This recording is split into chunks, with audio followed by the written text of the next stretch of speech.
Hey guys, businesses operate just like the human body. They have heartbeats and they have systems that are all interconnected to give an organization life.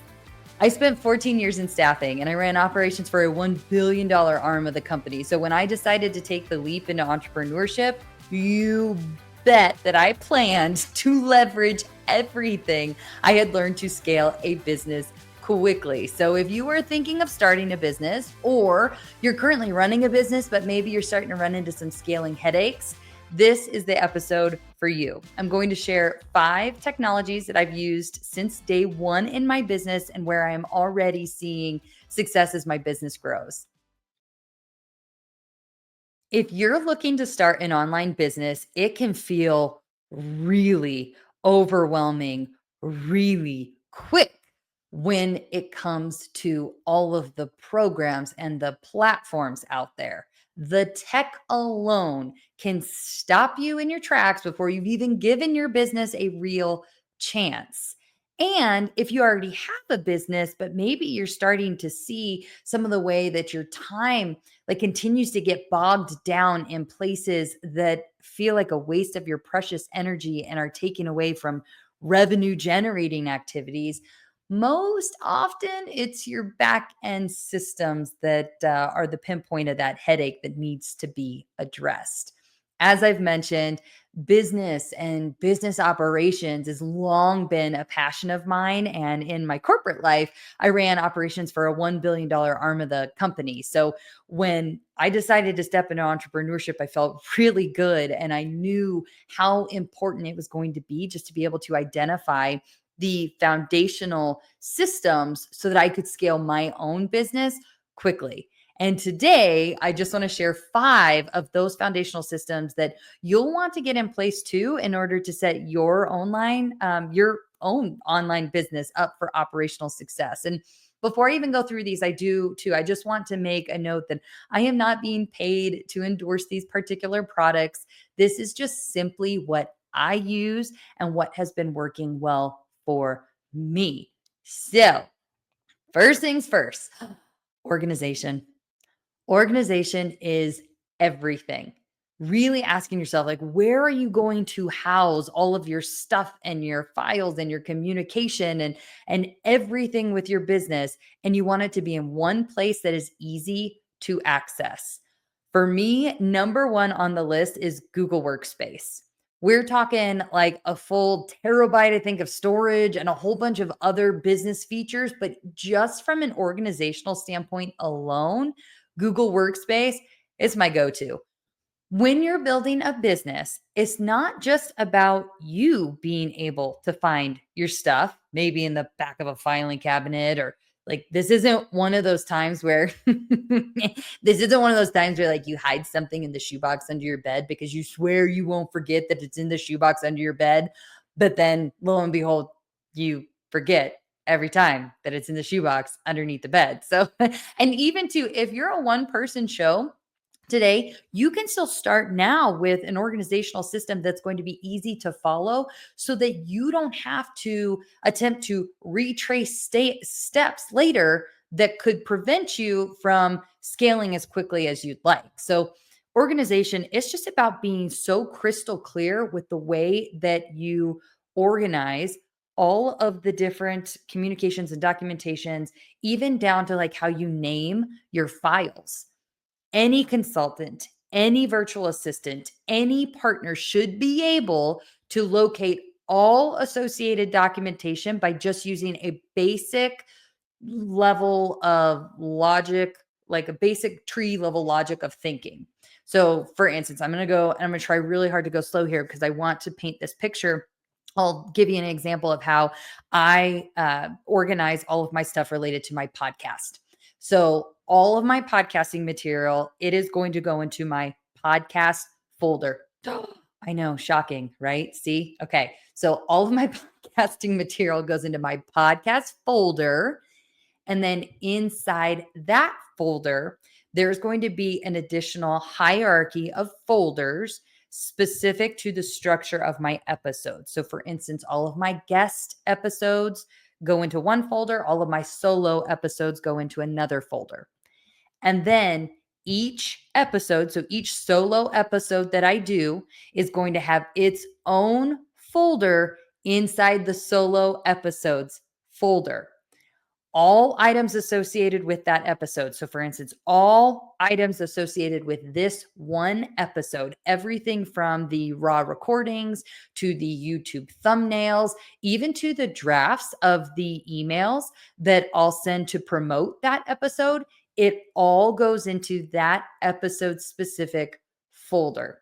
And as I mentioned, file names are very specific and often include the title of the episode and then what platform it is for. So, again, an example, all the material for YouTube gets the initials YT tossed at the end of that file name.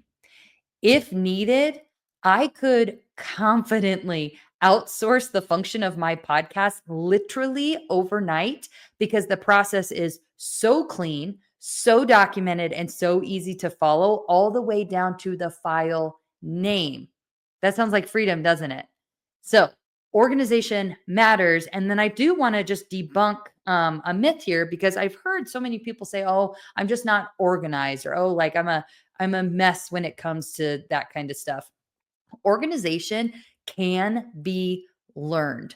When I first started working with teams, I was the person who had files saved on my desktop that no one else could decipher or access. I was going 100 miles an hour, so why not just toss some cryptic name on it? And I just quickly realized that that extra millisecond to just put something in a designated home and to do so the same way every time, how much opportunity that created on my desk.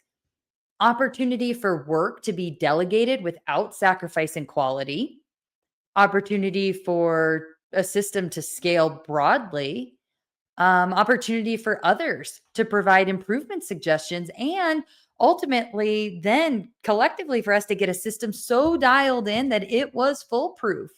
So there are a number of other features for Google Workspace. Also, I know like it has the ability to add other employee email addresses underneath your company's email and a whole bunch of other stuff. And while the features are great, it just comes down to keeping as much as I can in one place and with as much organization as I possibly can. So, number one on my list, Google Workspace, and get your organizational hierarchy in place and then stick to it. Number two tool that I have implemented in my business for easy scaling is a scheduling tool. When you're going a million miles an hour to stand up your business and to build your brand, it's going to require coordinating conversations with people. And the biggest time suck, and the area where I have absolutely seen people lose sales, is in any unnecessary back and forth, just even trying to coordinate a time to have a conversation. So save yourself the scheduling headache and get yourself an automated scheduling tool. I use Calendly, and I love that I can link it to the back end of all of my other calendars, even my personal calendar. So when I'm in the tool, I get to set my availability for meetings. And then basically, what the scheduling tool is doing is it's looking at all of my other calendars on the back end, or as other meetings are scheduled in other places.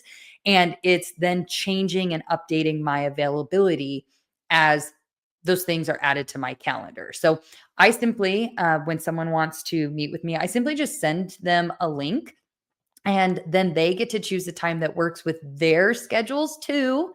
And once they select a time, then they get an automated email that puts the meeting on both of our calendars. Hallelujah. Yes. And it includes all of the meeting information. Like, are you going to be doing it in Zoom, or do they need a passcode or anything along those lines? So it's so easy. It's so autopilot. And it's so nice just to know that I can manage and protect my time so I can stay focused on other business activities. Speaking of actually having a meeting, the number three tool that I'm using, it's a virtual meeting platform.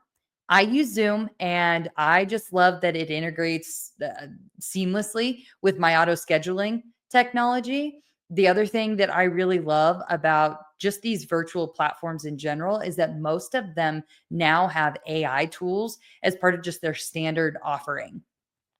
I used to spend easily 15 to 30 minutes after every one of my meetings just documenting everything I could remember from the call, especially in coaching. I didn't want to forget any of the really pertinent details that could make a difference later on with my client.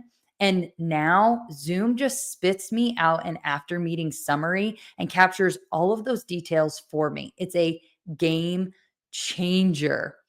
It's also nice. I like it with Zoom rooms that you can host multiple people, and it has the capabilities just to do your normal virtual meeting things like share screens, meeting chats. You can also record and then save the meetings for reference later, too, which is a nice option. Now, if we're thinking about this, okay, so now we've got people in meetings, but how did all of those people actually get connected and get to your meetings? Well, most of them have probably flowed through some type of email service provider or ESP. And I'm not just talking about like your Outlook or your Gmail account.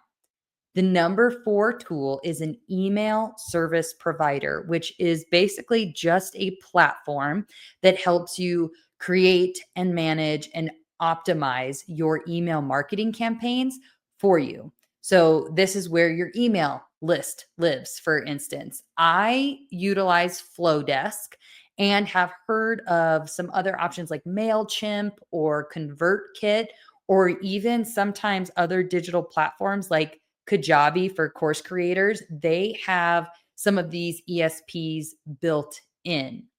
When I'm using Flowdesk, this is where I'm linking any of my free offers to a landing page where people can actually access them.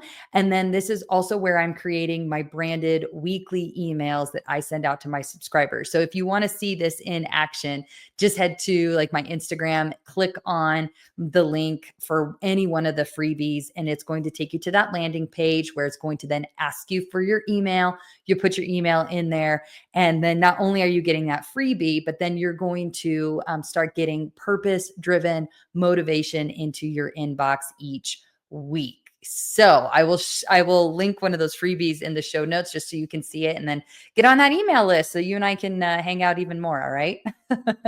So the email service provider, what it's going to do is it's also going to give you insight into your customer base. And it's so vital for pivoting in your business. So that's another really key feature that I absolutely love.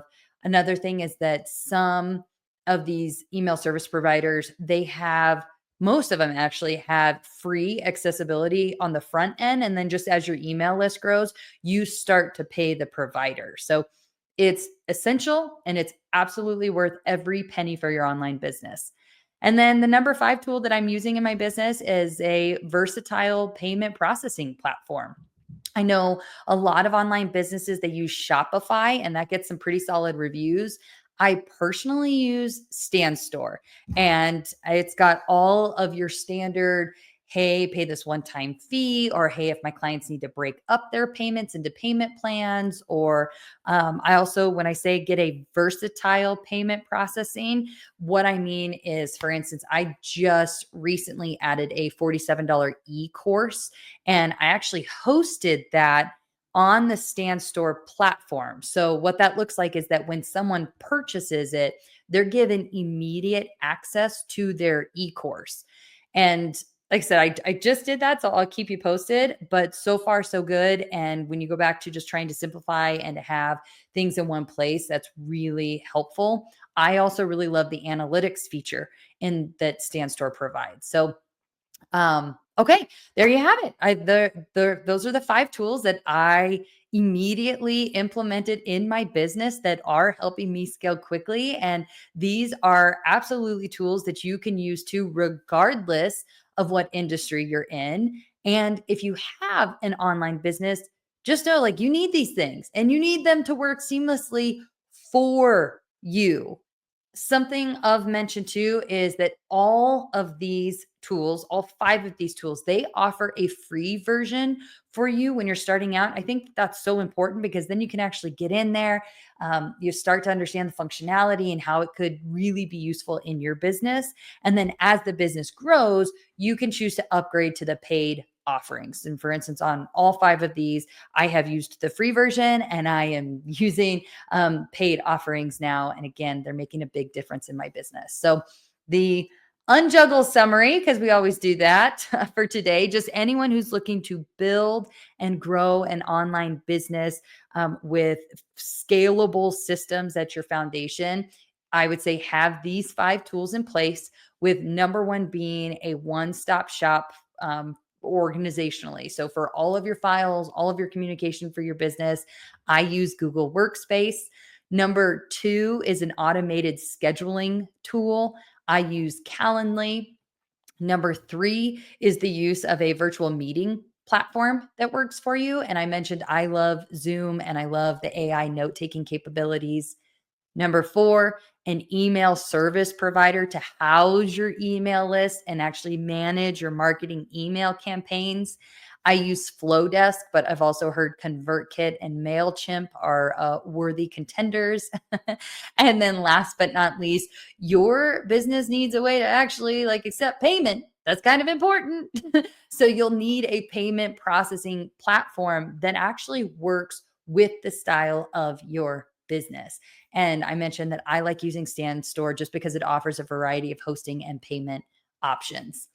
I love business. I always have, I always will. I just know that the systems you implement today, they will set you up for massive scalable success in the future. And if you would like any additional assistance with implementing any of this into your business, please complete the coaching form linked in the show notes and I will follow up. One-on-one coaching is available so that I can walk alongside you just as you level up your life and you level up your business and you step into more purpose and joy and freedom. Like setting up these systems, this is exactly what sets you up to embrace freedom in abundance. So I only take 3 one-on-one clients a quarter, so definitely inquire now if you're interested. And just cheers to your growth ahead. And until next time, bye. Hey, thanks for listening to today's episode. It means the world to me that you're here to ride in the struggle bus with me and that you're willing to consider different perspectives, tools, and techniques that just might provide a little bit of relief and get you one step closer to the abundance that is available and waiting for us all. I hope you take a moment to grant yourself some grace where you've been denying it, some love where you didn't realize maybe it was right in front of you, and some faith where you thought all was lost. If this episode had an impact on you, would you please share a comment with a review? I'd love to hear what landed for you, and it helps us get the word out to our fellow struggle bus riders. So please review what was impactful for you. Just know these episodes are a pure labor of love in a space where I'm growing alongside you. I'm evolving every day, and I look forward to all the ways and the things and the perspectives and opinions and choices that will change over the course of time in my own life, day to day. Until next time, just know that you are loved, you are divinely cared for, and in the struggle, the journey of this life really is beautiful. I'm glad that we're in it together. Cheers.